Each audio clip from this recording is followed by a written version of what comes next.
22대 총선 이제 정말 하루 앞으로 다가왔습니다. 사전 투표율이 역대 총선 중에 최고치를 기록하면서 뜨거운 투표 열기가 본투표로도 이어질지 관심이 쏠리고 있는데요. 여야는 격전지에서 막판 치열한 유세전을 펼쳤습니다. 먼저 국민의힘 한동훈 위원장의 모습 보고 패널들과 자세한 이야기 나눠보겠습니다.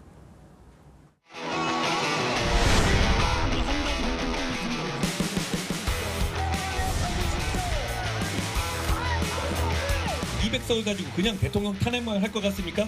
아닙니다. 대한민국을 바꿀 겁니다. 개헌해서 국회에서 사면권 행사하도록 하고 이재명 대표는 조국 대표 자기 죄를 스스로 사면할 겁니다. 지금 이분들이 김준혁 후보나 양문석 후보에 대해서 하는 태도를 보십시오. 여러분의 얘기를 전혀 신경 쓰지 않습니다. 그냥 밀어붙입니다. 저희는 일하는 척 하지 않겠습니다. 저희는 소고기 먹고 삼겹살 먹은 척 하지 않겠습니다. 검사인 척 하지 않겠습니다. 네, 한동훈 위원장 어제 수도권 격전지 유세장에서 일하는 척 하지 않겠다. 소고기 먹고 삼겹살 먹은 척 하지 않겠다라면서 이재명 대표를 정조준한 발언들 이어갔습니다. 김상일 평론가께 여쭤볼게요. 어떻게 들으셨나요? 그러니까 이제 그 민주당도 국민들이 볼 때는 심판을 받을 만한 대목이 상당히 많이 있죠. 그래서 그런 부분을 좀 부각시켜가지고 이것이 정권 심판 이 분위기보다 훨씬 더 심각한 거다 이런 얘기를 지금 하고 싶어서 계속 강조를 하는 건데요. 근데 문제는 지금 국민들은 그 사는 민생이나 여러 가지에서 어려움을 많이 느끼기 때문에 현 정권의 어떤 태도 이것에 큰 문제가 있다. 이것을 먼저 바꿔야 된다. 이렇게 생각을 하는 겁니다. 그래서 본인들이 뭘 좀 어떻게 잘하겠다. 그리고 그동안은 어떻게 좀 잘못된 걸 어떻게 바꾸겠다. 이런 얘기를 해주기를 바라는데 이재명 대표 심판론을 이야기하면 국민들은 지금은 그래도 정권 심판을 우선시하고 그다음에 이재명 대표를 심판하는 게 맞지 않나 이렇게 좀 생각할 것 같습니다. 그래서 한동훈 대표가 이재명 대표를 겨냥하는 거는 이해는 되지만 지금 이 우선순위, 어디를 먼저 심판할지에 대한 우선순위를 네. 어떻게 바꿀지를 좀 더 고려해가지고 발언들을 좀 전략적으로 할 필요는 있겠다. 지금은 별로 그렇게 전략이 잘 먹히는 방식의 비판은 아니다. 이런 생각이 좀 듭니다. 알겠습니다. 자, 이런 상황에 이제 어제 이 대표 지역구 계양을이죠. 이 방문하기도 했었습니다. 한 위원장이요. 한 위원장이 저 식당에도 갔었잖아요. 네. 그 삼겹살 소고기 논란이 있던 그 식당에도 갔었습니다. 그 상황은 어떻게 보셨습니까? 그 식당이 이제 한우 전문점인데 네. 거기에 가서 한우를 먹고 나서 사실은 삼겹살을 먹었다, 뭐 사르르 녹는 맛, 뭐 이런 이제 그 SNS에 올린 거 아니겠습니까? 그렇습니다. 어찌 보면 뭐 별거 아닌 것처럼 느껴지지만 예. 그게 이제 이재명 대표의 그간의 여러 가지의 발언 논란 뭐 이런 것들을 함축하는 의미도 담고 있고 네. 또 선거 막판에 새롭게 떠오른 그 뉴스잖아요. 예. 그렇죠. 그래서 아마 이 부분을 이제 막판 선거 운동의 쟁점으로 끌고 가고 싶어하는 국민의힘의 그 전략으로 보입니다. 저는 뭐 이제 저 부분과 관련해서 뭐 꼭 저렇게까지 식당까지 가야 되느냐 이제 얘기를 하는 사람도 있을 수 있지만 네. 사실 계양을의 이 저런 정도의 그 큰 식당이 그렇게 많지는 않다고 원희룡 후보가 그러더라고요. 그러니까요. 그러니까 뭐 저기에서 먼저 인용한 그 전 혁신위원장 같은 경우도 그 저곳에서 식사를 했다고 하니까 뭐 이런저런 그 퍼포먼스로서 뭐 그렇게 부적절한 건 아니다 이렇게 생각합니다. 알겠습니다. 네, 한동훈 위원장 오늘 청계광장에서 마지막 유세를 갖고요. 공식 선거운동을 마무리할 예정입니다. 마지막 유세 장소로 청계광장을 택한 것, 거기에도 의미가 있을 것 같고요. 그간의 행보들도 평가를 해주신다면 어떨까요? 그렇죠. 일단 한동훈 비대위원장이 오늘 마지막으로 이제 서울 청계광장에서 지지층 결집 호소할 것으로 예상이 되는데요. 예. 아무래도 수도권 표심, 특히 서울 지역에서의 표심에 집중을 하겠다라는 전략으로 봐야 될 것 같습니다. 이번 선거는 한동훈 비대위원장이나 뭐 이재명 대표나 다 공이 일단 접전지에서 어느 당이 더 많은 승리를 하느냐에 따라서 총선 결과가 바뀔 수 있겠다 이런 전망이 많거든요. 예. 특히나 이 접전지가 수도권 또 서울 지역 한강벨트에도 많이 있기 때문에요. 그런 부분들을 고려해서 한동훈 비대위원장이 청계광장을 마지막 유세지로 이제 정한 것으로 봐야 될 것 같습니다. 그러나 이제 앞서 이제 김상인 평론가님도 말씀 주셨지만 그동안 이제 한동훈 비대위원장이 부여줘 왔던 그러니까 야당의 정권 심판론에 대응하는 2조 심판론이 과연 국민들 그리고 이제 서울 지역에 계시는 중도층 국민들에게 얼마나 공감을 얻을 수 있을지 이 부분은 좀 지켜봐야 될 것으로 보입니다. 알겠습니다. 지금 장현주 변호사께서 마지막에 언급을 하셨습니다만 2조 심판이 과연 중도층에게 영향을 어느 정도 미쳤는지 지켜봐야겠다. 이렇게 얘기를 해주셨거든요. 백성문 변호사는 저 2조 심판에 대해서는 어떻게 생각하십니까? 뭐 지금 뭐 일부 여당 내에서도 그런 우려의 목소리가 나온다고 하는데 저는 개인적으로는 결과론적인 얘기라고 생각을 하고요. 그렇습니까? 일단 한동훈 위원장이 국민의힘이 가장 어려울 때 등판을 해서 중간에 굉장히 높은 지지율과 국민적 관심을 받아오지 않았습니까? 네. 근데 사실 지금 현재 뭐 선거 마지막으로 이렇게 다가오면서 지지율이 요동치거나 뭔가 국민의힘 쪽에 부정적인 여론조사들이 나올 때는 대부분 지금 현 대통령실에서 뭔가 문제가 발생한 것들이었습니다. 예를 들어서 황상무 수석 문제나 그렇죠. 그리고 뭐 최근에 이종섭 호주 대사 문제나 그리고 뭐 소위 대파 논란, 그다음에 아직까지 해결되지 않고 있는 의대 정원 관련된 문제, 이제 이런 부분들이 나오는 상황에서 국정 심판, 그러니까 정권 심판론과 국정 안정론으로 이 선거 구도를 끌고 갈 수가 없는 상황이었다 저는 개인적으로 좀 생각이 들고. 예. 이거는 뭐 한동훈 위원장이 무언가를 잘못해서 이렇게 됐다라고 보기보다는 제가 말씀드렸던 것처럼 외부의 환경의 문제가 좀 있었던 것 같고 네. 두 번째는 좀 하나 아쉬운 거는 이번 선거 내내 너무 한동훈 위원장만 보였다는 부분은 좀 아쉽다. 하지만 2조 심판론이 문제다라는 거는 어찌 보면 지금 약간 결과론적인 얘기가 아닌가 싶습니다. 알겠습니다. 어떤 결과에 따라서 이제 상황이 바뀔 수 있겠죠. 자, 이런 가운데요. 국민의힘 내에서 한동훈 위원장의 역할은 총선까지여야 한다. 이런 목소리가 공개적으로 나왔습니다. 김성태 서울 권역 이 공동선대위원장의 발언입니다. 선거 임박한 시기에 이런 목소리가 왜 나왔는지, 이게 선거 결과가 나온 다음에 나올 문제인데 왜 이렇게 일찍 나왔는지, 이건 어떻게 해석을 할 수가 있을까요? 제가 볼 때는 뭐 질문이 있었으니까 뭐 그렇겠진 일단 하겠죠. 답을 한 것 같고요. 예. 기본적으로 저도 한동훈 비대위원장은 총선 이후에는 본인을 위해서도 한동안 좀 보이지 않는 것이 국민의 어떤 그 너무 이렇게 드러나지 않는 것이 더 낫다. 그래서 상황이 조금 바뀌거나 악화될 때 예. 그때 그나마 한동훈 위원장이 잘했지라고 해가지고 다시 국민에 의해서 호출되는 것이 훨씬 낫다 이런 생각이 듭니다. 그러니까 선거 왜냐하면 결과에 관계없이. 그렇죠. 아, 예. 예. 아니 그 승리를 해도 사실은 이게 그 힘이 글로 쏠리면 3년 국정 운영이 힘든 것이고요. 예. 그리고 만약에 약간 이걸 승리를 하지 못하면 어쨌든 또 책임에 그 대한 책임론 같은 게 또 나올 수가 있는 상황이어서 제가 볼 때는 한동훈 비대위원장은 일단은 총선 이후에는 본인을 위해서 좀 약간 사라지는 것이 예. 훨씬 낫다. 그런 측면에서 김성태 위원장도 자연스럽게 그런 부분을 이야기한 거지, 이게 뭐 한동훈 비대위원장이 문제가 있다 이렇게 얘기하는 건 아닌 것 같아요. 그리고 한동훈 비대위원장이 오히려 주도권을 가지고 공천을 할 때는 오히려 지지율이 상승했어요. 근데 오히려 지금 주도권을 못 쥐는 모습. 그래서 여권이 변화를 주기 어렵다. 그 정도 능력이 안 된다. 그렇기 때문에 오히려 정권 심판론이 떠오르는 것으로 보이거든요. 알겠습니다. 네, 국민의힘 짚어봤고요. 이번에는 계속해서 민주당도 짚어보도록 하겠습니다. 이재명 대표 격전지에서 정권 심판론 강조하면서 지지 호소했습니다. 영상 먼저 보시죠.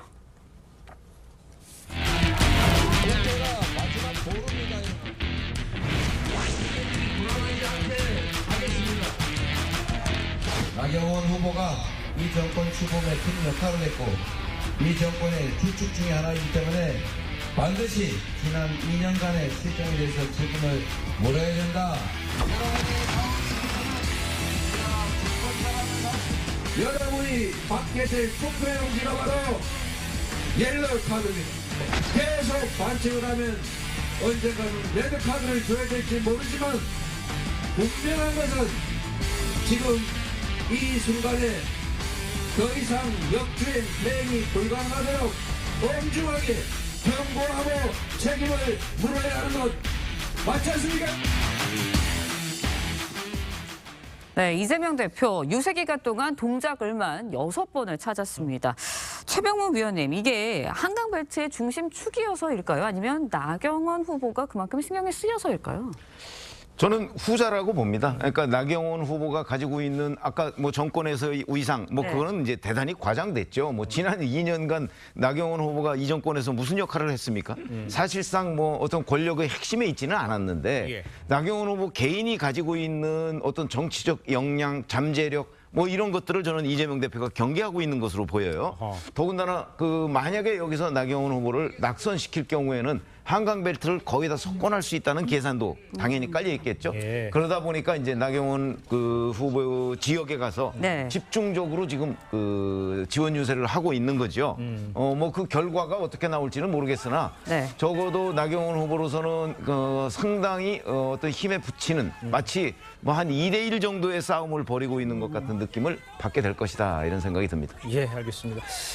이재명 대표가요, 지금 뭐 계속 유세에서도 말씀을 했지만 이 옐로 카드 경고가 누적되면 레드 카드를 줘야 한다, 줘야 될지도 모른다 이렇게 말을 했습니다. 그러니까 일각에서 탄핵을 시사한 발언 아니냐 이런 해석도 나오고 있고 또 실제로 그렇게 해석될 수 있는 발언이 있었어요. 이건 어떤 식으로 해석을 해야 됩니까? 사실 지금 여러 해석은 나올 수 있을 것 같기는 한데요. 저는 뭐 직접적으로 탄핵을 시사했다라고 보기에는 좀 어렵다라고 생각합니다. 네. 물론 이제 그 옐로 카드의 투표 용지를 비유한 것으로 봐야 될 것 같은데요. 이제 일반적으로 이제 비유법으로 봤을 때 또 옐로 카드가 있으면 레드 카드가 있다 보니까 네. 이제 이런 이야기가 연쇄적으로 나왔다라고 볼 수 있겠는데요. 이것만으로 바로 이제 야당의 대표가 뭐 탄핵을 시사했다라고 직접적으로 연결하기는 조금 어려워 보입니다. 다만 민주당에서 지금 내세우고 있는 것이 정권 심판론이기 때문에 네. 옐로 카드나 뭐 레드 카드 이런 경고성으로 정부에게 견제를 해야 된다라는 측면을 강조하다 보니까 나온 이야기가 아니겠나라는 생각은 듭니다. 네, 국민의힘 한동훈 위원장은 마지막 유세지로 서울 청계광장을 택했는데 네. 이재명 대표 마지막 유세 장소로 용산역 택했습니다. 결국 대통령실과 가까운 용산역을 택한 거 마지막까지 정권 심판론 부각시키겠다 이 의미로 봐야 하는 걸까요? 사실 지금 민주당 선거 전략의 가장 주요한 것이 지금 말씀드렸던 것처럼 정권 심판론입니다. 네. 그리고 최근에 아까 말씀드렸던 것처럼 이제 소위 말하는 현 정부의 실책을 부각할 수 있는 내용들이 꽤 많이 있었죠. 뭐 최근에 논란이 되고 있는 대파 논란도 그 일부분일 것 같고요. 그렇기 때문에 일단 뭐 이재명 대표 입장에서 최종적 마지막 유세 장소를 용산역을 택하는 건 어찌 보면 너무 당연스러운 것 같고요. 또 거기에다가 지금 저 용산 지역구도 굉장히 박빙입니다.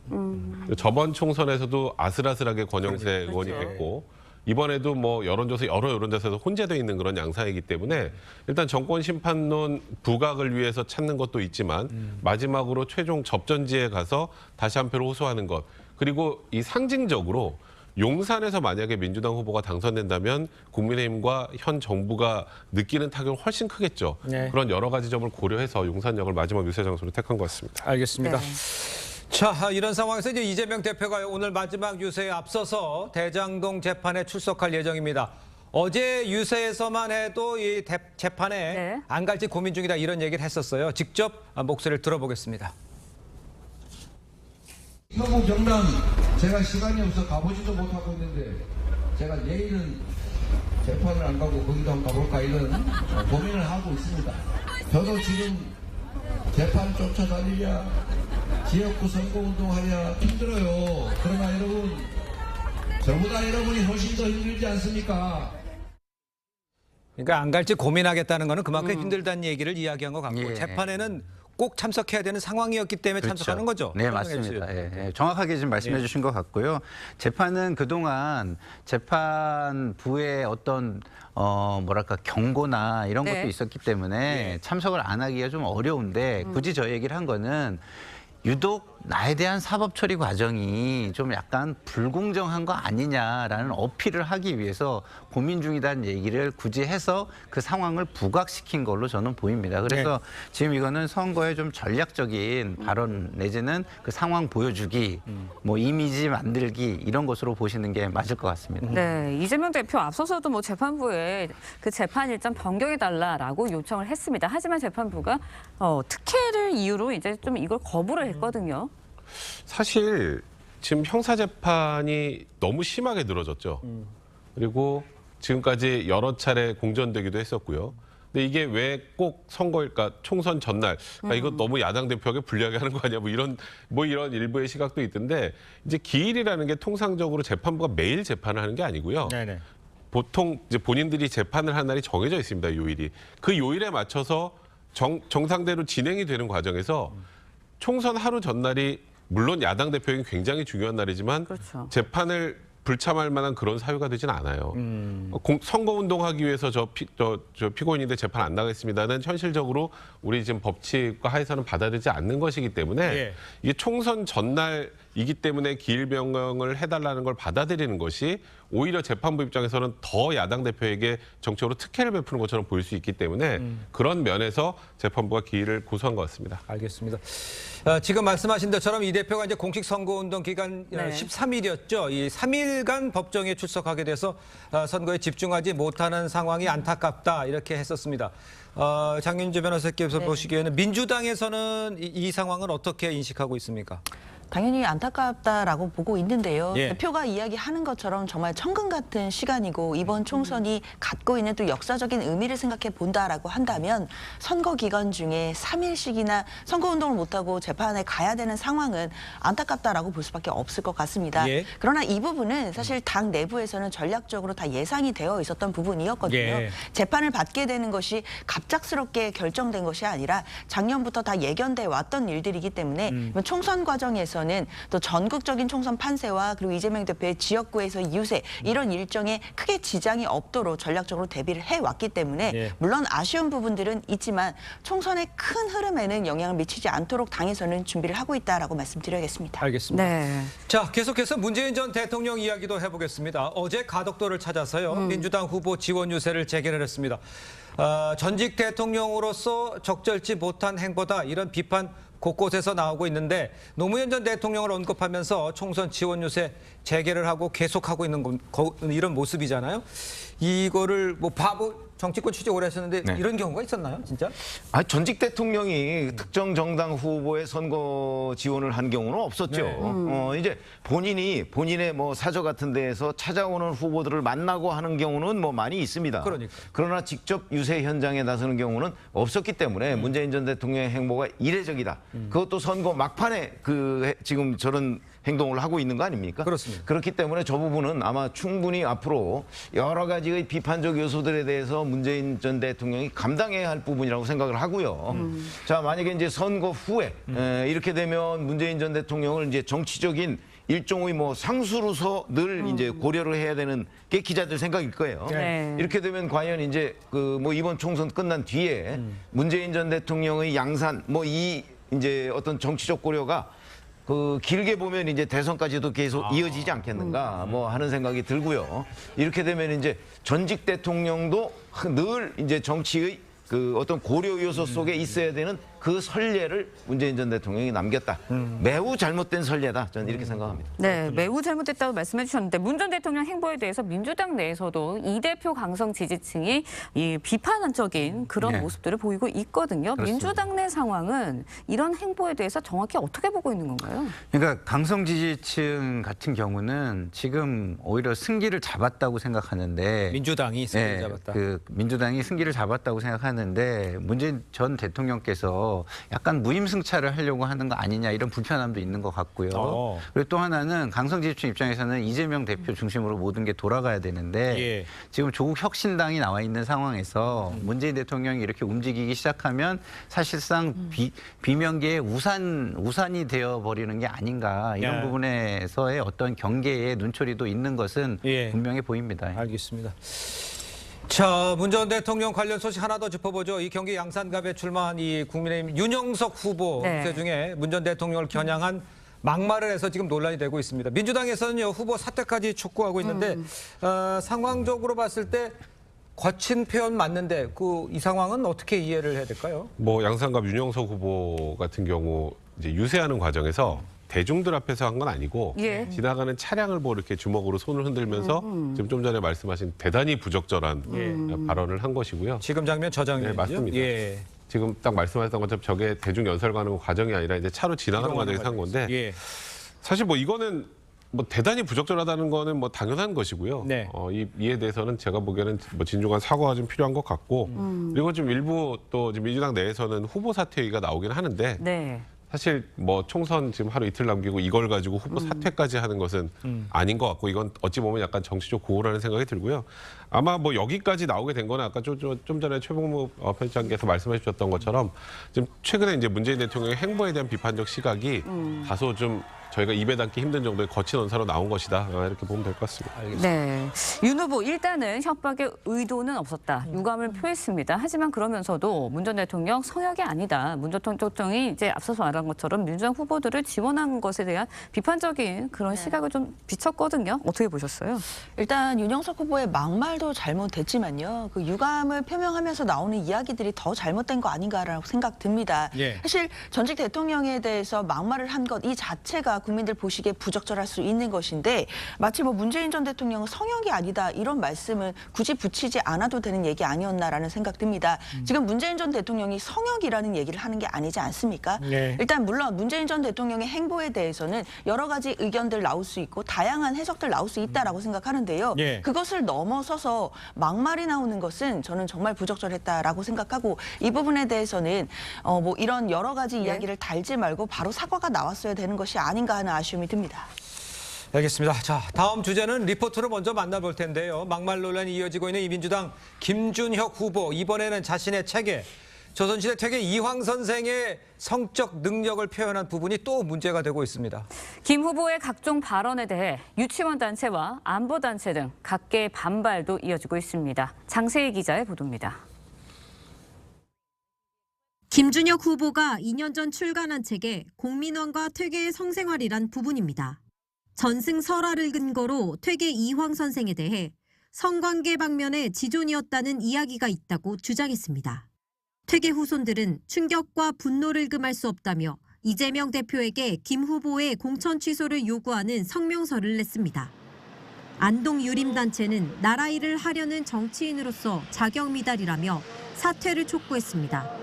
같은 책에서 유치원의 뿌리가 친일의 역사에서 시작됐다고 한 발언에 대해선 한국유치원총연합회가 국회에서 규탄 집회를 했습니다. 대한민국의 유아 교육자들을 매국노로 몰아 매장시키는 것을 서슴없이 하는 김준혁 후보. 당장 사죄하고 사퇴하라. 탈북민 출신 이화여대 졸업생 김다혜 씨는 김 후보의 여성 관련 막말을 문제 삼으며 단식 농성을 이어가고 있고 예비역 단체들도 다부동 전투는 패전한 거나 마찬가지란 김 후보의 과거 발언을 문제 삼았습니다.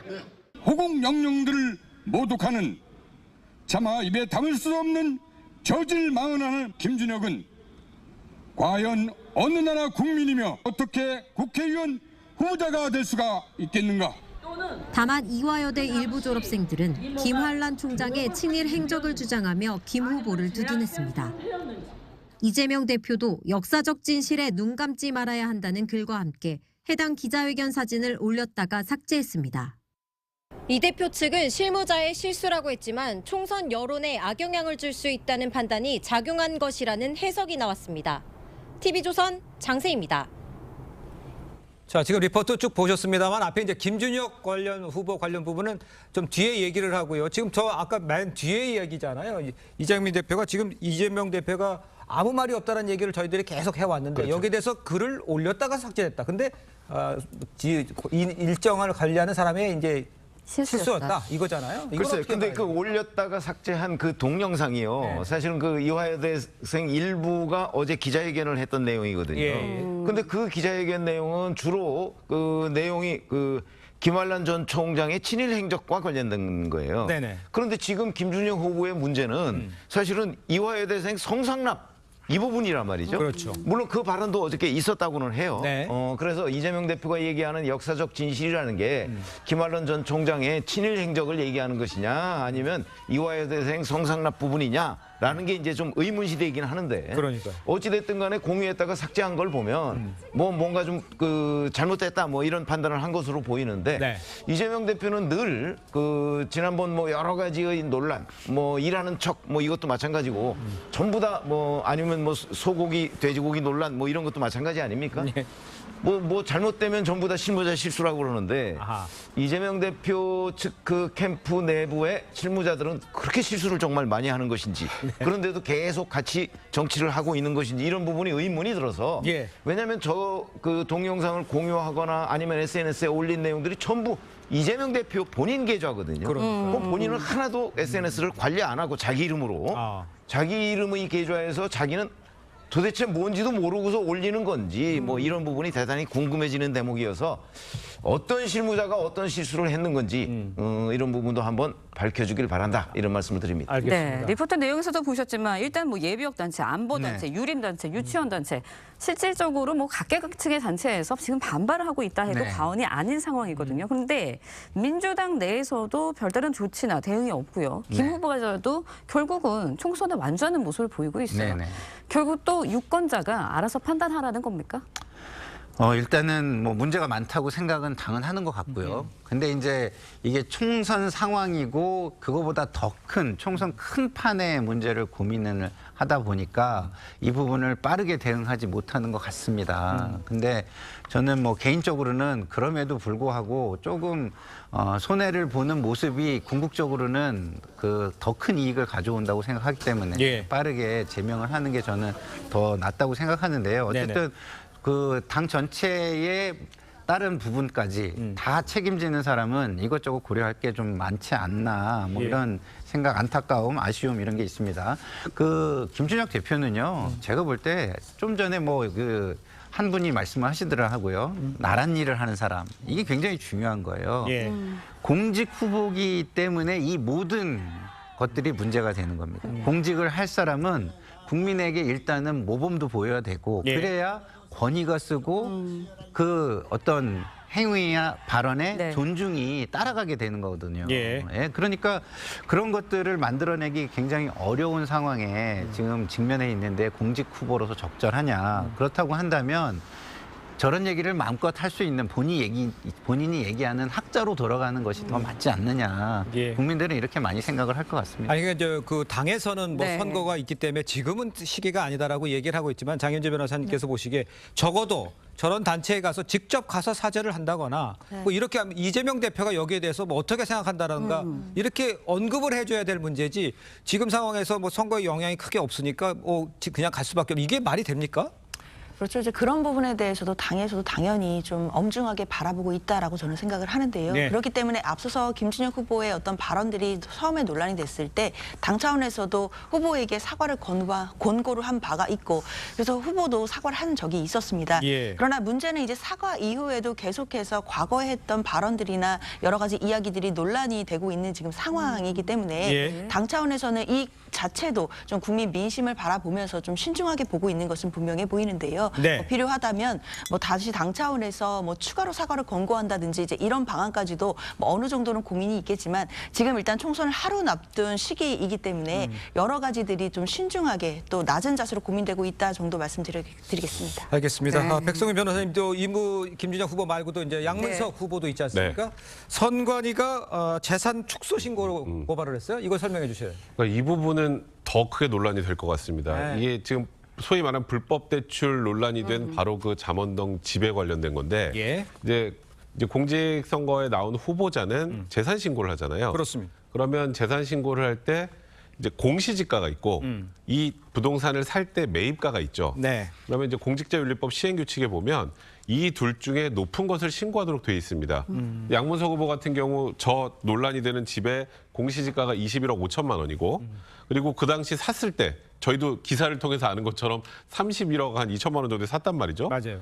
근데 31억 2천만 원 신고해야죠, 그러면. 제가 아까 말씀드린 대로 기준대로. 근데 21억 5천만 원 신고한 겁니다. 그러니까 이거는 명백하게 허위사실 공표에 해당하는 것이고 그러니까 선관위에서도 어쩔 수 없이 이제 경찰에 수사 의뢰를 한 것이고 이제 공직선거법상 허위사실 공표와 관련해서는 일단 공소시효가 6개월입니다. 그러니까 뭐 예를 들어서 만약에 양문석 후보가 당선이 된다고 가정하더라도 올해 10월 안에는 이 부분에 대해서 기소가 이루어질 가능성이 매우 높고 뭐 이거는 허위인 것 자체가 너무나 명백한 상황이기 때문에 기소까지 피하기는 좀 어려운 상황이 아닌가 개인적으로 생각됩니다. 네, 그런가 하면은 국민의힘에서도 양 후보가 편법 대출 논란에 대해서 해명한 것을 두고 이것도 허위다라면서 이제 검찰을 고발을 한 상황이거든요. 민주당에서도 뭐 대책이 있나요? 이에 대해서? 일단 국민의힘에서 이제 고발한 부분은 아마 새마을금고 직원의 권유로 이런 대출이 이루어졌다라고 양문석 후보가 그런 취지의 해명을 한 바가 있는데 사실 중간 조사 결과에 따르자면 뭐 대출 브로커가 껴있다 뭐 이런 이야기들이 나오다 보니까요. 이 해명 자체가 허위가 아니었냐라는 취지의 고발로 봐야 될 것 같습니다. 네. 이런데 일단은 검찰에 지금 고발을 한 상태이고 아직 뭐 정식 수사가 진행되는 것은 아니기 때문에요. 당에서는 좀 앞으로 진행되는 추이를 좀 지켜봐야 될 것 같다라는 생각이 들고 예. 특히나 일단 총선 결과가 아직도 나온 상황은 아니기 때문에 당 차원에서 이것을 뭐 공식적으로 대응한다 이렇게 보기는 어려울 것 같습니다. 다만 이런 관련된 추이들은 면밀히 들여다보고 있을 것이다라는 말씀 드리겠습니다. 알겠습니다. 네. 자, 이렇게 이제 김준혁 후보, 양문석 후보 논란에 대해서 당내에서 이 박용진 의원도 격전지 후보들의 영향이 좋지 않다 이런 지적을 했고요. 여당의 김경률 선대위원장 수도권 열석까지 좌지우지할 수 있는 사안이다 이렇게 주장을 했지만 민주당은 별 영향이 없다 이렇게 평가를 하고 있어요. 그게 이제 어떻습니까? 실제 여론에 별 영향이 없을 수도 있고, 네. 아니면 영향이 있지만 그 여론조사로서 잘 감지되지 않을 수도 있는 대목입니다. 예를 들어서 우리가 2012년에 김용민 사태가 이제 이와 유사한 막말 파문으로 그 선거판을 거의 지배했다 이렇게 얘기를 하지만 예. 김용민 사태로 과연 그럼 민주당이 몇 석이나 잃었느냐? 예. 이거는 검증된 바가 없거든요. 그때도 한명숙 대표가 이거 별 영향 없다고 해서 끝까지 밀고 갔습니다. 뭐 그래서 결국은 이제 그 당시 그 새누리당이 예. 이제 뭐 과반을 차지하는 이런 결과를 낳았는데 이번 이 경우에도 지금 계속해서 한병도 전략기획위원장은 이게 별 영향이 없다고 주장을 하고 예. 뭐 오늘도 그 공천 취소는 없을 것으로 보입니다. 네, 그러니까 그대로 밀고 나가는 거죠. 밀고 나갈 경우 이제 내일 그 본투표가 진행이 되면 과연 그 결과가 어떻게 될까? 그 결과를 보고서 네. 나중에 한번 판단을 해보면 어떨까 싶습니다. 저는 영향이 틀림없이 있을 것이다 이렇게 예. 생각합니다. 네. 자, 더불어민주당 이재명 대표의 배우자 김혜경 씨가요 공직선거법 위반 혐의 두 번째 재판에서 증인으로 나온 공익제보자 조명현 씨와 대면을 했습니다. 네, 조 씨는 김 씨 앞에서 사적 업무를 수행하는 사모님 팀으로 활동했다고 증언을 했는데요. 김 씨의 수행비서가 조 씨의 출근 첫날에 보낸 메시지도 공개됐습니다. 구자영 기자의 리포트 보시고 이야기 계속해서 이어가겠습니다. 이재명 대표의 아내 김혜경 씨가 변호사와 함께 법원 입구로 들어옵니다. 김 씨 측은 공익제보자 조명현 씨가 증인으로 나오는 것을 두고 우려를 나타냈습니다. 모 후보의 선거운동을 하고 있는 사람입니다. 선거운동으로 활용하려고 하지 않을까, 그것이 제일 크게 우려됩니다. 조 씨는 지연된 정의는 정의가 아니라면서 늦어지는 수사를 비판했습니다. 제가 제보했던 법인카드 횡령이나 아니면 관용차 무단 사용 등은 기소조차 아직 되지 않았습니다. 조 씨는 재판에서 김 씨의 수행비서 배모 씨가 사모님 모시는 일을 같이 하자고 했다며 자신들은 경기도청에서 사모님 팀으로 불렸다고 했습니다. 검찰은 이제부터 안 보이고 안 들리고 말 못하는 거 축하해요라고 배 씨가 조 씨에게 보낸 메시지를 공개했습니다. 조 씨는 과일과 세탁물 등을 공간에 배달했냐는 검찰의 질문에 네라고 답했습니다. 검찰은 집 앞에서 마주친 적도 있는데 김 씨가 이런 사실을 알고 있었냐고 물었고 조 씨는 당연히 알고 있었다고 답변했습니다. 김 씨 측 변호인은 공소 사실과 어떤 인과관계가 있느냐며 이의를 제기하기도 했습니다. 김 씨는 민주당 대선 후보 경선 기간에 서울의 모 음식점에서 당 관련 인사들에게 식사를 제공한 혐의로 기소됐습니다.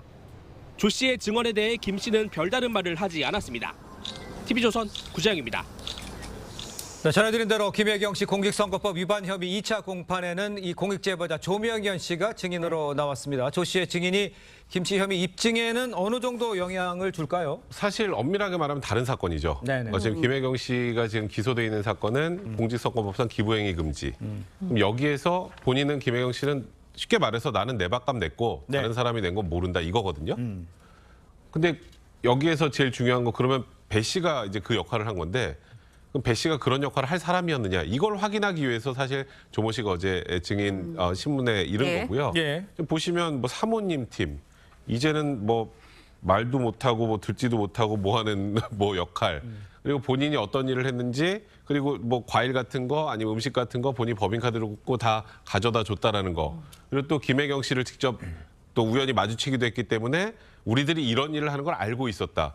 그러면 여기에서 유추해 보면 2021년 그 당시 기부 행위 금지 문제가 된 그 당시에도 배모 씨가 카드 결제를 해서 이렇게 진행하는 걸 충분히 알 수 있는 상황이었다. 이걸 간접적으로 입증하기 위함이고 저는 그런 면에서는 큰 의미가 있는 증인신문이 아니었나 생각이 듭니다. 네, 뭐 의미가 있는 증인신문이었다는 예. 말씀해 주셨는데 김혜경 씨 측은 검찰이 조명현 씨에게 한 질문들이 공소 사실과 어떤 인과관계가 있냐 이러면서 이의를 제기했거든요. 네. 구체적으로 김혜경 씨 측의 그 변론은 어떤 건가요? 그러니까 이제 앞서 말씀 주신 것처럼 이제 그 기소된 혐의 자체가 공직선거법상 기부 행위거든요. 그런데 이제 검찰이 어제 증인신문에서 했던 질문들은 뭐 구체적인 지시 내용이라든지 뭐 구체적으로 결제 방법이 어떻다든지 이제 이런 부분들이 반복적으로 질문이 되다 보니까 예. 변호인 측에서는 과연 이것이 공소사실과 직접적으로 어떤 관계가 있는지 입증 취지를 밝혀달라라는 이의를 제기한 것입니다. 예. 그러니까 검찰로서야 뭐 여러 가지 증인신문들은 이 공소사실을 유지하는 데 있어서 관련이 있다라는 취지의 주장을 하겠지만 네네. 또 당연히 변호인 측에서는 이 사건과 직접적으로 관련이 없는 부분이라면 입증 취지를 벗어난 것이기 때문에 예. 불필요하게 재판관들 그리고 법원에게 좀 불필요한 심증을 줄 수 있다라는 측면에서 이의를 제기할 수밖에 없는 부분들이 있습니다. 그렇기 때문에 앞으로도 아마 이제 이런 부분에 있어서는 검찰과 변호인 측의 어떤 공방들은 계속될 것으로 보이고요. 일단 혐의는 공직선거법상의 기부행위이기 때문에 이 기부행위에 대해서 입증하는 것 이 부분에 검찰도 앞으로는 주력하지 않을까라는 생각 듭니다. 자, 그런데 이제 재판에 앞서서 김혜경 씨 측이요. 조명현 씨 증인신문을 두고 증언을 선거운동으로 하려고 하지 않냐. 이게 우려된다. 이렇게 입장을 밝혔어요. 이거는 어떻게 이해를 하십니까? 아니 이제 조명현 씨가 뭐 특정 그 후보의 선거운동을 도와주고 있다 뭐 이런 차원에서 이제 이 김혜경 씨의 네네. 법화 문제를 선거운동 그 이슈로 활용하려고 하려는 것 아니냐라고 지금 김혜경 씨 측에서 주장을 하고 있는데 예. 뭐 저는 뭐 별 기우라고 생각을 합니다. 뭐 선거운동을 지금 하고 있는 이 시점과 예. 재판 시점이 묘하게 지금 그 같이 있으니까 이제 그런 얘기를 하는 것이지 사실은 뭐 무슨 김혜경 씨가 어디 지금 출마해 있는 거 아니잖아요. 그렇기 때문에 이게 뭐 선거 운동으로 활용될 거 이런 거 저런 거 지금 저 김혜경 씨 측 변호인이 걱정할 일이 아니고 네. 그냥 재판에만 집중했으면 좋겠다. 저는 이렇게 판단을 합니다. 네, 알겠습니다.